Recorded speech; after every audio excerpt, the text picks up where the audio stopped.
वजीर आजम इमरान खान ने आज गिल्ड में खिताब किया। मौजू वही था, ऑपोजिशन चोर, ऑपोजिशन डाकू, ऑपोजिशन गद्दार, किसी को नहीं छोड़ूंगा, एनआरओ नहीं दूंगा।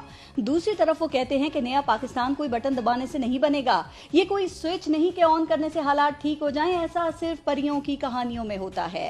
वजीर आजम साहब, आप बड़े हैं, इक्तदार की कुर्सी पर बैठे हैं, शायद अब आपको ये सब कुछ परियों की कहानियां लगती हों, लेकिन जनाब वजीर आजम साहब, जान की अमान पाऊं तो क्या पूछ सकती हूँ, सवाल कर सकती हूँ कि इक्तदार की इस कुर्सी तक पहुंचने के लिए वो कौन सा बटन था जिसको दबाकर आप पाकिस्तान को फौरी नया पाकिस्तान बनाने का दावा करते थे?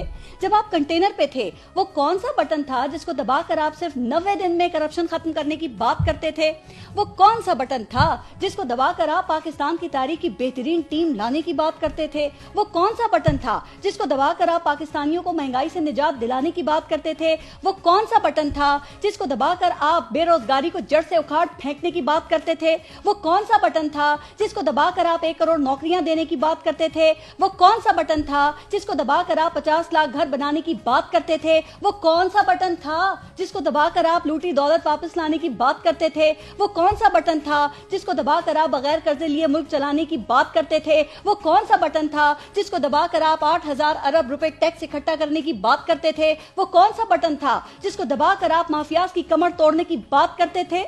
वजीर आजम साहब, आज अवाम सर से पांव तक महंगाई में डूबी हुई है। लूटी दौलत वापस क्या लानी थी, आपने 2 सालों में सिर्फ चीनी और आटे में ही अवाम से अरबों निचोड़कर माफियाज की जेबों में डाल दिए।